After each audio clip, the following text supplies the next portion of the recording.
okay, let's teach you to understand, or show me that you understand.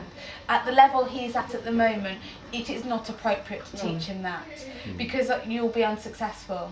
So what you would hope for is that, I mean, our focus, looking at Daniel now, just as a developmental profile, is communication skills, compliance skills, getting him to actually comply to another person's request consistently, not just when he feels like it.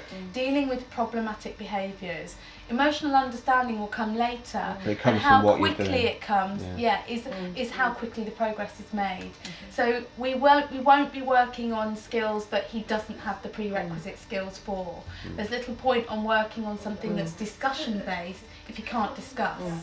Yeah, so we will get there, but No, it's just that I just, focus I can is- understand you're not going to sort of say, oh, wasn't that nice, or is that nice? Well, I understand you that could you're do not. those So it's things. just that I was wondering, how later on, say several years down the line, that he's not just filling your expectations of, oh yes, that was nice, because that's Well, the right thing to say. It's a really difficult one to answer, because every child is different, but you do know. Yeah. You do know. His parents will be able to tell you they if know you him so genuinely well, understand yeah. a kind of an emotion. Yeah, you can't He fake may it for always very long, have can a disordered understanding of emotion. He may not. Yeah. He may take longer to understand emotions. You might find that you'll be able to teach a kind of general group of emotions, and then perhaps later on, because his developmental profile is disordered, so it may, rather than taking him the usual few years to learn and understand these emotions, it may take him longer. So it's very difficult to be able to say, oh well, you just know because he'll say this. You're hoping at that level that he is able to discuss, ask questions, and you can discuss a topic, and you know whether he understands, because in your discussion you'll think, hang on, he's not getting this. He just doesn't seem to understand what I'm he's just asking trying to him. please. Yeah, exactly. And obviously, emotions is theory of mind is a huge area of teaching. So, and there's many different levels.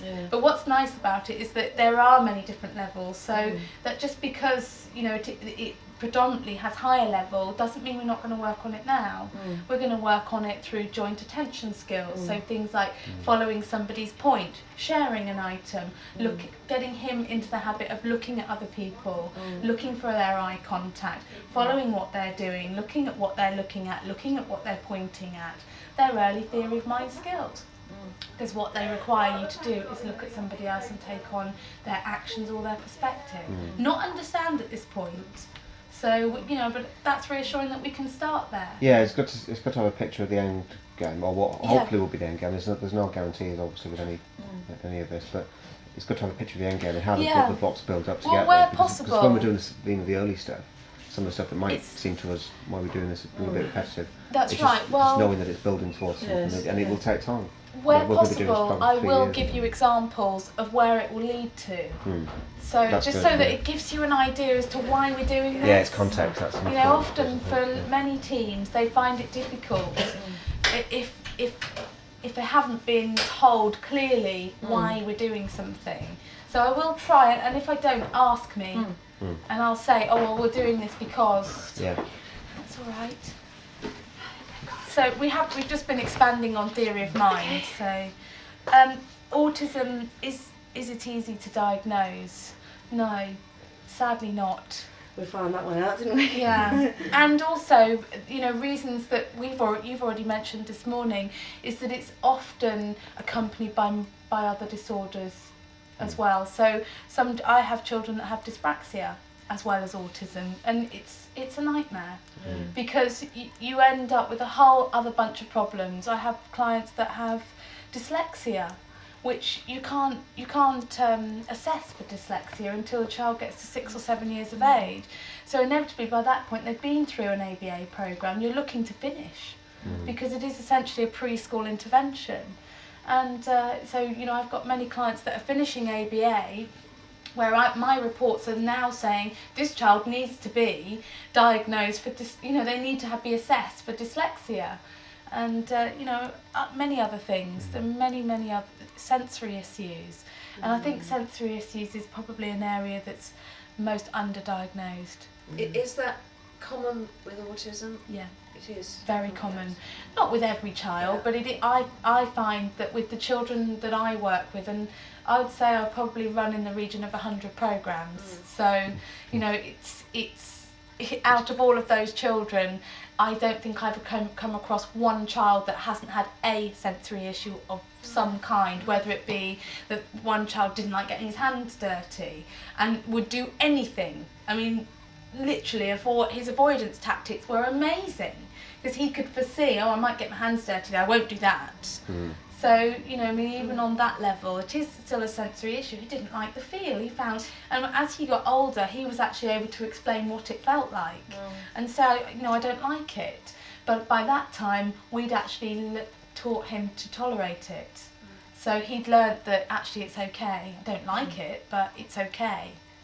You know, I have to do this or I miss out on the activity.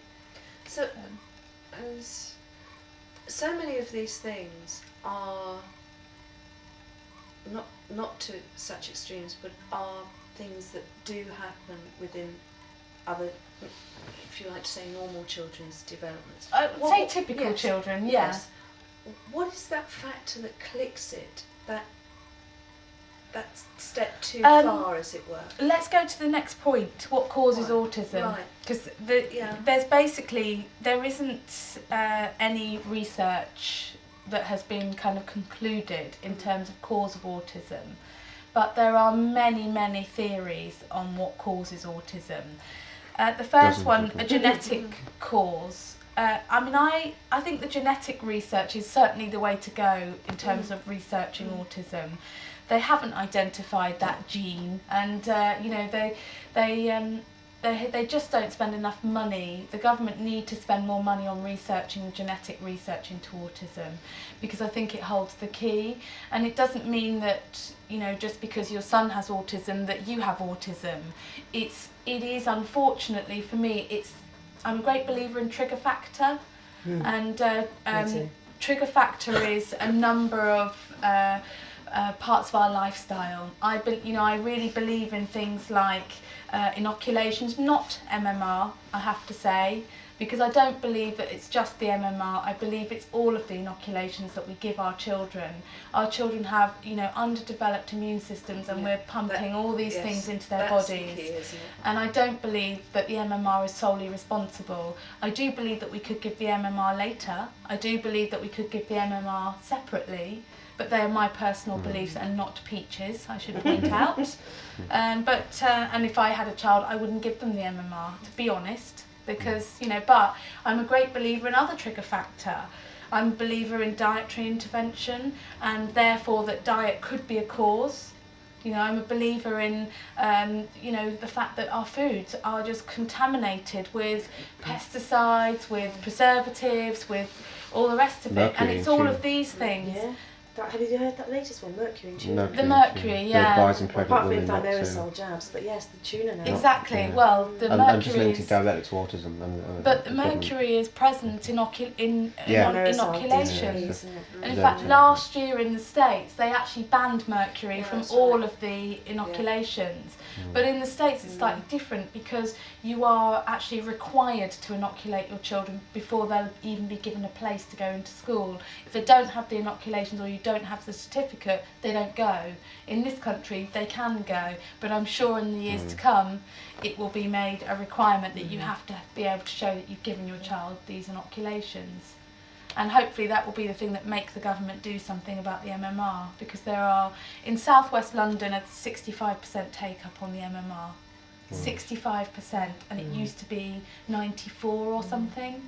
So it just shows that the public confidence in it is not high, because people are scared of, obviously. Well, it's your children. You're just not lifelong going to take a disability. chance, are you? If Exactly. there is any element of doubt at all, where Precisely. your children are concerned, especially if you've already got a child, if there is a possibility that any other children could have the same genetic makeup that triggers and that has that autistic gene in it, and then you then know that there's a possibility of exposing these children, you know, and even my GP and the nurse and health experts who are very, very pro MMR, even they have said, I said, you know, how do you feel if we were to choose to go down the single vaccines route?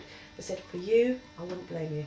Exactly. Really, people say, But you know, but this is the and it's thing. always Is off that, the record. but there are, of course it is, because they They're not allowed work to for say a that. But it's the same as me. I can't say that these Yeah. are Peach's views. They're not. They're my views, and I wouldn't profess for them to be Peach's views. We're not a charity that take a stand on MMR. Yeah. We're a charity that take a stand on behavioural intervention, But you have individual which is views. controversial in itself. Yeah. Lots of people don't believe in behavioural intervention because they feel that it's more appropriate to let the child be and let them do what they want to do. And that's fine if that's what you believe. Is there options? Personally, could be, yeah. I wouldn't say Yeah. that it definitely is, but it could be. But we'll talk about different interventions later. I think But- for me the key thing about the cause of autism is that it's going to be, we always try and simplify things and we're looking for Yeah. cause and effect. And it's not Yeah. simple. No. Autism itself is really complex. I mean, you can get 5 autistic children in a room or something like I've seen them read about, and they'll all show slightly different Yeah. behaviours. Yeah. But there's that common thread running Yeah, through them. definitely. But they can be very, very different. And so there might be 100 causes for autism. Autism is just a class But it of, is that susceptibility and trigger factor, Yeah. and that's what I was going Yes. to get back to. Yeah. Is that Yeah. for me that's what pushes children over the Yes. edge. Yeah. For me, and I guess depending on how severe the reaction is or whatever the factor is, that pushes them along the spectrum. Yeah. Is that autism is a spectrum disorder. It's a variety of disorders. Have you heard of Tourette syndrome? Yes. That's an autistic spectrum disorder. Have you Really? heard of mutism? No. Selective mutism is a spectrum disorder. There's hundreds of them. There's hundreds and hundreds. Dyslexia is a spectrum disorder. It's right at the very end, and it's in that grey area, but it is a spectrum disorder. There are a number of disorders that don't appear to have the same behavioural issues, but they are all on the spectrum. So there are, and also I find that children tend to have other symptoms, not just behavioural excesses and deficits. I have some children that have huge skin problems, huge allergies and rashes and all the rest of it, and other children that have huge sensory issues. So, the symptoms are different within every child, but for me that's what it is. It's that trigger factor. Yes. I meet parents and they say to me, we know it was the MMR. We know, or some parents will say, oh, I knew from the day he was born. I had one mum that just cried. She cried. She said, I cried when he was born because I knew he wasn't right. He wasn't the same as my other 2 children that I'd had before. And I was like, oh my God. That's awful. He's a loved child, but it wasn't MMR. In fact, he was never inoculated. And It's like we knew with Daniel. we knew Daniel before. Yeah. At 6 months we knew That's there was right. something. And so there's, for me, is the argument for the genetics of Yeah. it, is that there's something there that we really have to tune into. But I Have you do seen believe the our advert? lifestyle. You know the tutors, people looking for tutors in the back here. Yeah. There's one family in, it doesn't matter where, I can't remember where they are looking for a tutor for their non-identical twin boys. Oh, And that is, just goes, they're non-identical, but they're they're twin both, boys. yeah. Both of them are running in the ABA programme. Yeah. It just goes to show more and more families are turning out with more and But more just to demands. complicate it, there's many twins, identical twins, one autistic and the other. Yes, there is. not. Yeah. So it's not Really? straightforward. Yeah. It's because not But it's that's what It's that triggered. just shows, Yeah. doesn't it? Is Yes. that for some Yeah. children it could be the genetics, Yes. for others it could be, Yeah. and triggers. obviously, what you would need to look at is your other children as well. You need to check that their progression is appropriate, and I have many clients where siblings are affected, but in a completely different way. I have one client where the older sibling was diagnosed later, but it is functioning well in a mainstream environment. But as a result of me running a home programme for their daughter, I was able to say, I've noticed his behaviours are a little odd. And they said, well, actually, he's having problems making friends at school. We think he's being bullied. He's struggling academically, and they had him assessed dyslexia and social problems. But they now run structured play sessions for their son, as well as an ABA programme for their daughter.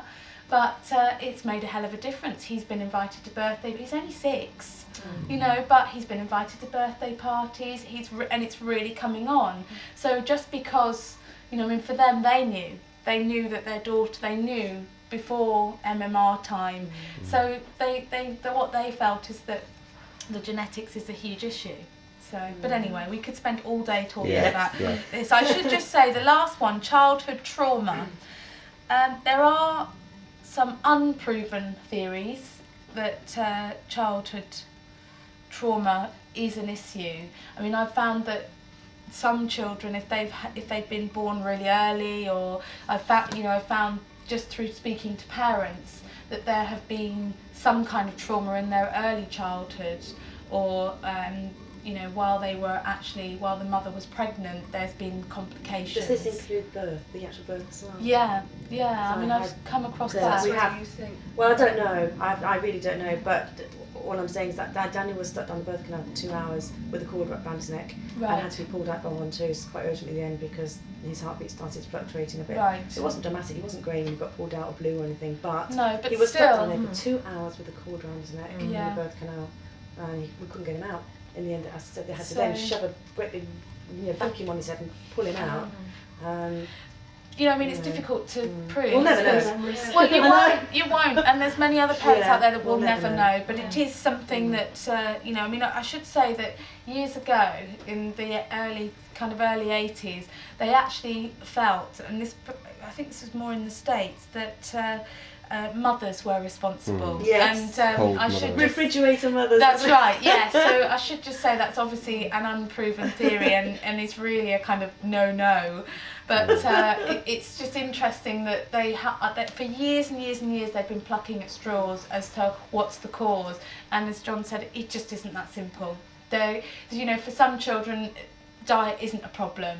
For other children, it is. For some children, I don't know, exposure to nitrates and pesticides and all the rest of it could be the I thing give that... the children organic milk because of the pesticides, the cows, and that's one of the biggest bit of advice I've had is make sure your kids have organic milk because that can itself count ordinary. But organic, have you heard of somebody called Paul Shattuck?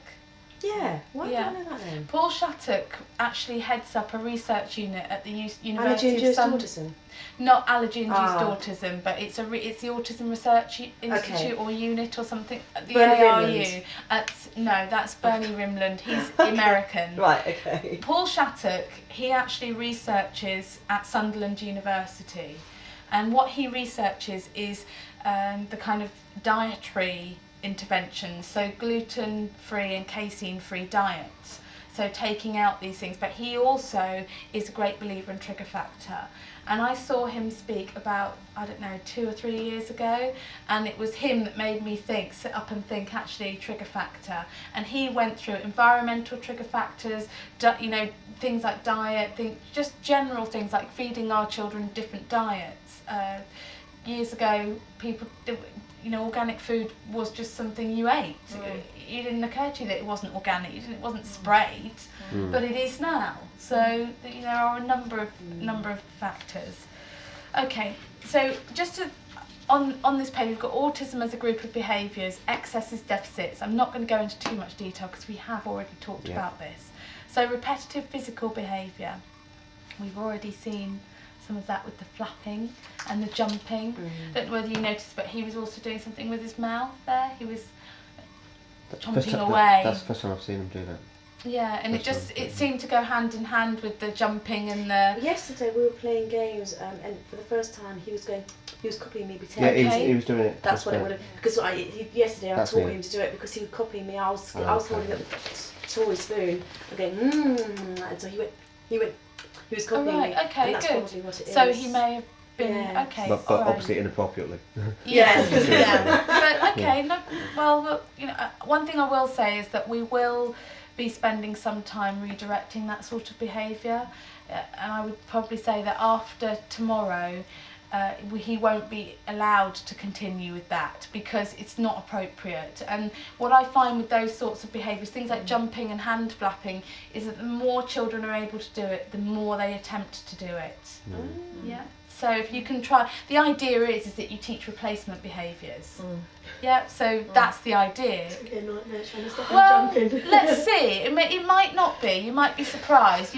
What you might have to do is to have an area set up for him constantly differently, so that you're able to redirect him, not necessarily just stop him, but if you notice he's doing it, you can say, right, Daniel, you need to do something, rather than try and stop him. Because stopping him and not giving him something else to do, it's like saying, don't do that, but don't, you know, it's like telling someone that they should, it's the classic, don't do that, why not? Because I said so. No. Why shouldn't I do it? I'll tell you, don't do that because there's a reason for it. And it's the same with that sort of behaviour. So I'm not suggesting it needs to be that you say stop that and then walk off. So I think redirection is probably our focus. I'm not Does this, sure will this how. count for the light switches as well? Could be great if we could change that one. I Driving me think absolutely I up the think wall. what we'll do is we'll start and we'll have a look at those behaviours, because they are behaviours that you will need to ensure you're able to do 24/7. Yeah. Because if you're going to, and it's hard, and I'll go into some theory about behaviour later with that sort of behaviour. Okay. All right, so yeah, repetitive sensory behaviour. Does Daniel have any kind of does he repetitively wipes. seek? Right, okay. He likes the white baby wipes. Yeah, He puts them in his mouth and he loves and he chooses clothes. He'll sit in there. okay. And this. Oh yeah. All right, okay. So there's some sensory stimulation there. He does a funny thing with his eyes as well. Oh. He Light chews thing. wipes, Yes. Yeah. Baby He wipes. puts but he the won't put whole anything wall- else in his mouth. No. He doesn't chew food or eat food, but he'll put a baby wipe. He'll shove the whole thing in. He'll throw it. Really? He doesn't chew it actually. He sucks it. He sucks it, it. And he sucks it. Ooh. You see, when he gets back. Which well, baby wipes do you buy? Any of them. Doesn't matter whether it's Pampers Sensitive or whether it's Johnson & Johnson. Because Doesn't they matter which smell one like it they is. would. Yeah. I mean, I can't say what they It taste tastes- like. very it nice. tastes horrible. What they, if they Okay. smell he like does what his they taste, clothes. if they taste like what His they coat's smell ruined. like. He's Yeah. eaten But his then, coat. would the smell seem different to him to what it does to us? Yeah. Could, yeah, very much so. Could do. But I was just a Yeah. bit The surprised. car Yes, seat. You know the pads on the strap on the car seat? He sits there, and like this, and he chews them. But it should. Everything. I mean, we should say that is an Sucks early it, sucks it. developmental pattern. Yes. Is that exploratory chewing, because that's what babies and Yeah. young I have to children say, do. when I say chewing, I mean sucking.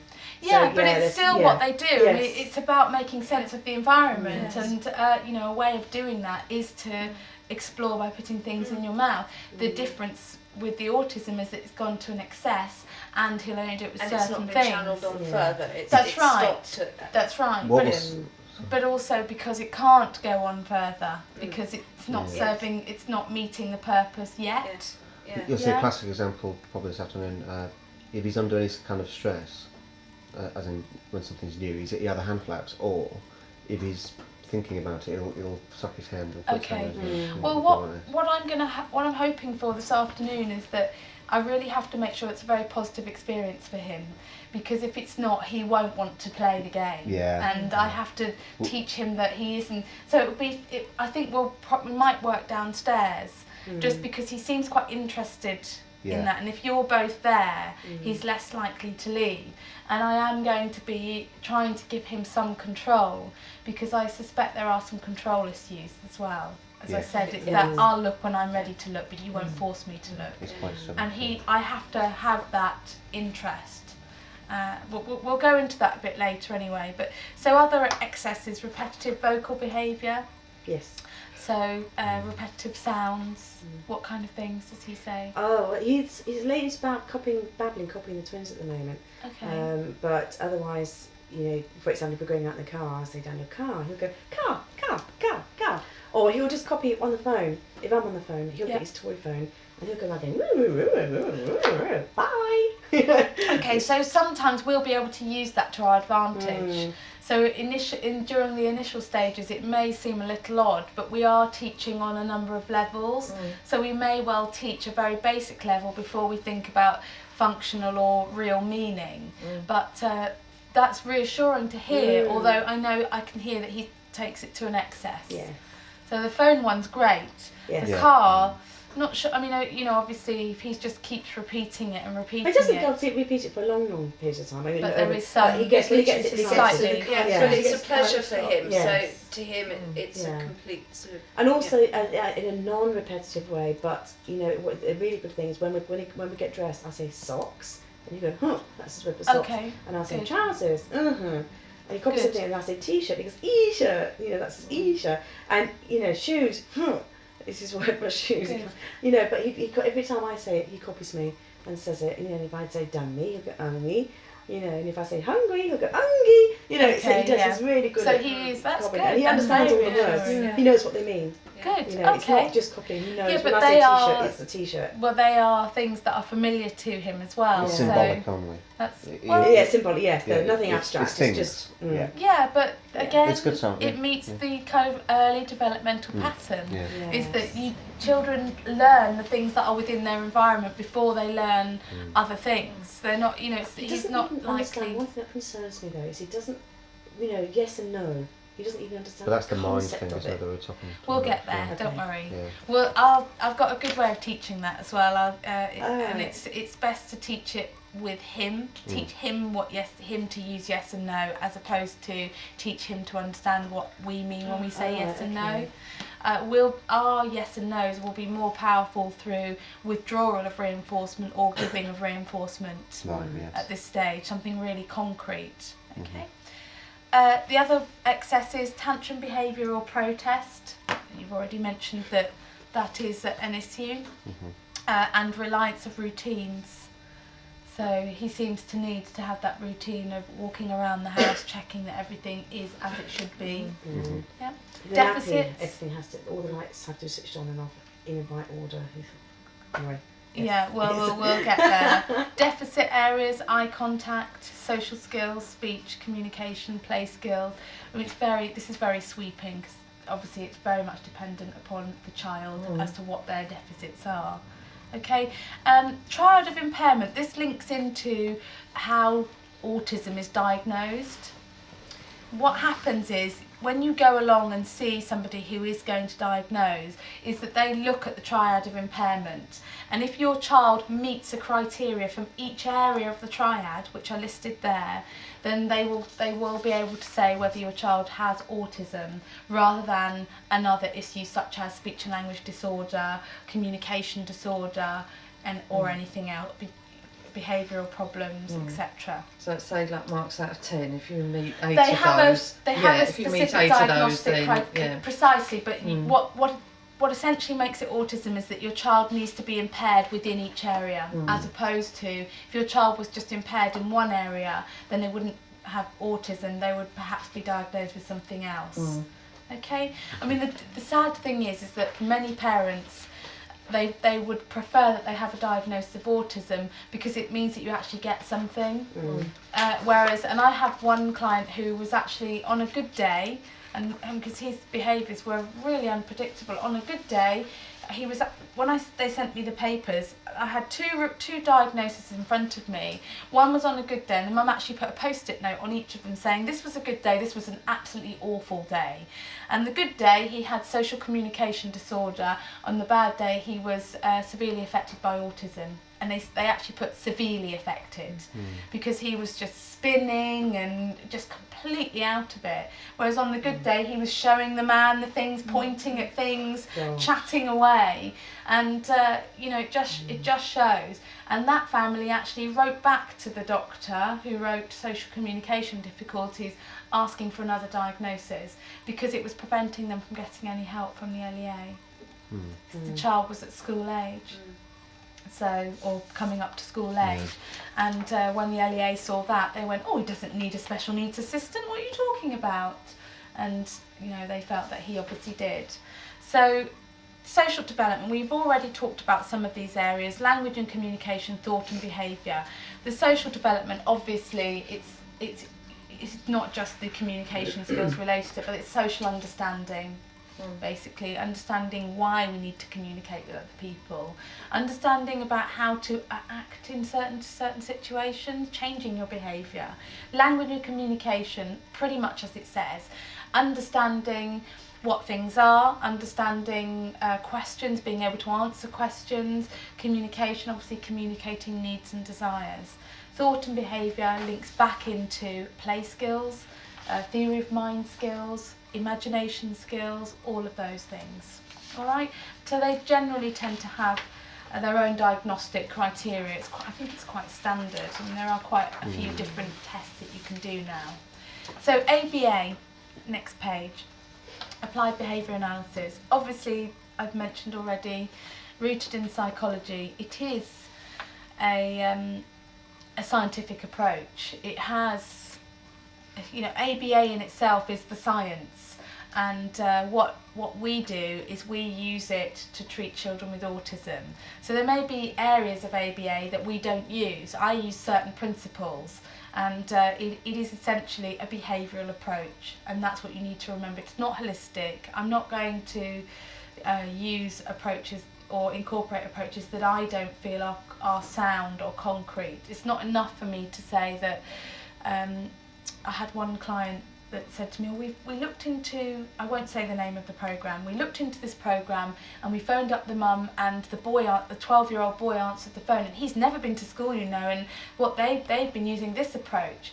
And I just said, well, that's fine if that's what you want to do, but it doesn't have any research to back it up. It doesn't use behavioural principles, and I can't, unless you can show me some research or you can show me some ongoing research, then I can't profess that it would be appropriate at this time. PECS is based on ABA. It's based on the discrete trial nature of ABA, which we'll also go into. So it is rooted in psychology. It does come from, as the next point, based on principles of operant and classical conditioning. Skinner in the 1960s came up with the principles of operant and classical conditioning, teaching somebody how to behave and controlling reinforcing or lack of reinforcing. Programming, effectively. Exactly. But it's basically teaching somebody how to behave by using more intrusive or consequential teaching. So, and there are actually two ways of looking at it. The conditioning aspect is that you either control what happens before a behaviour or after a behaviour. Okay? And that's what we're going to do. That's essentially what ABA is. So we'll go into kind of before and after behaviour in a minute. We've got some more stuff there. Rules of reinforcement, Thorndike. Rules of reinforcement is basically how you manipulate reinforcement, how you look at what a child likes and you use that to your advantage. That doesn't mean that we come into his home environment and say, you're not having that anymore, you're not having that anymore. It means that we look at buying new things or acquiring things that don't have to be brand new and controlling them from when they were new, so that we're not being unfair to Daniel. It's not appropriate for me to come in and say, oh, that's your favourite video, you're never watching that again unless I say so, because that's not fair on him. So I might say, okay, what's his favourite video? What is it? Probably Baby Bright, actually. Okay, so perhaps we need to look Baby out for a Bright variation of that video that is only available at certain times, that we can fairly control because he's never had free access to it. Okay, we are going to be manipulating reinforcers. So, and it's our way of teaching. LOVAS and LOVAS studies. As I've mentioned already, I worked on a LOVAS replication site. I should point out that the next name, Sundberg and Partington, in brackets it says verbal behaviour. The way that Peach work is that we use a number of approaches. LOVAS is one type of approach to ABA. Sundberg and Partington is another type of approach. In the kind of 70s and 80s, what happened is that Sundberg and Partington took ABA one way and LOVAS took it another. LOVAS took it to be very structured, table-based teaching. Sundberg and Partington focused on verbal behaviour and taught in a far more flexible way. You won't know anything about this because... I was going to ask you, because I've seen loads of ads in the magazine now saying, we are running a VB program, ABA VB program. Well, looking for ABA tutors, but we are running a VB program. What I would say is that we will be incorporating some verbal behaviour, but we will not be running a VB programme, but we will also not be running a LOVAS programme. Okay. So in my view, we are going to be running an ABA programme and using whichever techniques are appropriate to Daniel. Yeah. I don't agree that it is appropriate to say, we'll start a VB programme. If I feel that we need to do, we need to follow more like a VB programme, I will tell you. But I don't think you'll notice. And essentially that's what Peach do, is that we incorporate whatever we feel is appropriate. OT, speech and language therapy, if you want to incorporate anything else, we can do that. and my training is more LOVAS based, but that doesn't mean I've had training in VB. I worked as a VB tutor on a team, so I understand how to use the techniques. I have many clients that use both more LOVAS style and have switched to a kind of more VB. The VB is focusing on verbal behaviour. Okay. So, you know, I mean, I think these are things that you're going to find difficult because you don't know anything about it. All right, we won't go into too much detail now, but if at any point, you know, we want to talk about it further, now is, you know, not the time. We can do it after the workshop, or perhaps in a few weeks. But one thing I should say, I am a big fan of VB. I should just say that because I find that it is, it's highlighted what we need to be teaching our children, and that is functional skills, putting skills to use. LOVAS taught children skills that I don't feel were perhaps functional. So I had some children that learnt, you know, to recognise 20 pictures of occupations, but when you took them into the community, they weren't able to recognise the occupations in practice. And that was lack of generalisation, lack of teaching in the natural environment. And that's the thing that VB has done for the ABA world, is it's given everyone a big shake up to say, you need to make sure that these skills are functional. You need to make sure that you're teaching the right skills for your child, not just following a curriculum. That's the whole point in having an individual programme for Daniel, is that I come in every 3 weeks and say, right, what are the things we need to work on? There isn't a manual, there isn't a curriculum. It's based on developmental skills, national curriculum where appropriate, or stepping stone skills, which is preschool curriculum. Okay? So ABA in the UK, relatively young, should just say that. It's not as well developed as it is in the States. Then saying that, VB's more developed here than it is in some parts of the States. ABA is actually, LOVAS is actually Norwegian. Yeah, I was going to say, how is the situation in Scandinavia? Because that must Well, be... in Scandinavia they have a fantastic system where you get it automatically, and in South Africa. I'm actually Danish, and we even very briefly said once, is it Shall worth we going back go? to Denmark? You know, but obviously no, it's highly impractical in areas. Well, but I am Danish, and I know. My mum said it's I've seen some of the Danish ABA websites. Wow. yeah. Well, and it's Fantastic. also it's routine, and I think it's just their system. It's how it works.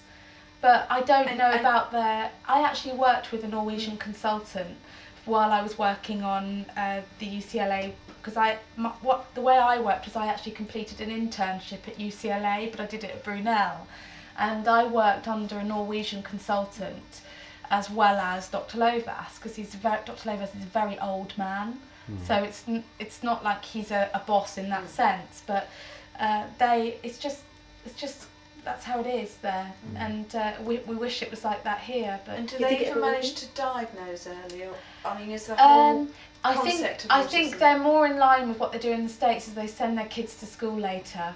In the UK, we right. set ourselves, it's all wrong. Yes. It's all completely Yes. wrong. In the States, their kids don't go to school until they're 6 years old. In Scandinavia, it's I would 7. love, if I had most of my clients until they were 6 years old, I would be laughing. I have them until they're 4 in many cases, because they're going into school.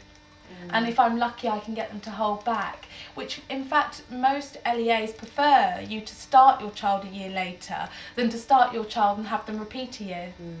So if you have a diagnosis, it's something you want to think about, because additional time at home teaching may be something that's more beneficial, and it's certainly proven to be more beneficial in the States than in Scandinavia, definitely.